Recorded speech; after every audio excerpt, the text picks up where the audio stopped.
తెలంగాణలో ధాన్యం అమ్మే రైతులకు కీలక ప్రకటన జారీ. ఇప్పుడే మనం చూసుకున్నట్లయితే ధాన్యం అమ్మే రైతులకు అభయహస్తాలు 2 నెంబర్లు అయితే ఇవ్వడం జరిగిందనమాట. ఇక్కడ మీరు చూసుకోవచ్చు పైన క్లియర్గాన. అయితే మీరు వరి సాగు వేశారా? కొనుగోలు కేంద్రాల్లో ధాన్యం అమ్మనున్నారా? అయితే 1967-1800-425-0033 నెంబర్లను అయితే మీ దగ్గర ఉంచుకోండి. విక్రయాల్లో ఏ ఇబ్బంది ఎదురైనా ఈ టోల్ ఫ్రీ నెంబర్లకు డయల్ చేయొచ్చు. జిల్లాల వారీగా ఏర్పాటయ్యే టోల్ రూములతో పాటు హైదరాబాద్లో సివిల్ సప్లైస్ భవనం నుంచి కూడా అధికారులు అయితే దీన్ని స్పందిస్తారనమాట. ఎప్పుడు సంప్రదించవచ్చు అంటే కొనుగోలు కేంద్రాల్లో రోజుల తరబడి తూకం వేయకుండా ఆలస్యం చేస్తున్నా, తేమ తక్కువగా ఉన్నప్పటికీ కూడా తిరస్కరిస్తున్నా, తరుగు అధికంగా తీసుకుంటున్నా ఫోన్ చేసి ఫిర్యాదు చేయొచ్చు.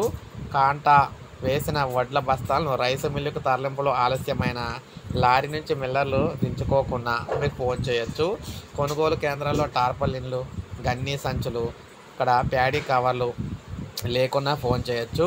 నిల్వ చేసిన వడ్లు వర్షానికి తడిసాయని కేంద్రాల నిర్వాహకులు కొనుగోలుకు తిరస్కరించిన ఈ హెల్ప్ లైన్ నెంబర్ల ద్వారా పౌర సరఫరాల శాఖ అధికారులకు అయితే మీరు సంప్రదించవచ్చు అనమాట. ప్రజెంట్ తెలంగాణలో అటు దొడ్డు వడ్లకు సంబంధించి, సన్న వడ్లకు సంబంధించి వేరువేరుగా కొనుగోలు అయితే చేయబోతున్నారన్నమాట.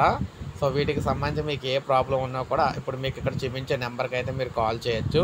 ఈ నెంబర్కి కాల్ చేస్తే మీకు సమాధాన పరిష్కారం అయితే దొరుకుతుందన్నమాట. సో ఇది మనకి తాజా సమాచారం. ఒక లైక్ చేయండి, సబ్స్క్రైబ్ చేసుకోండి, మన ఛానల్ సబ్స్క్రైబ్ చేసుకోండి.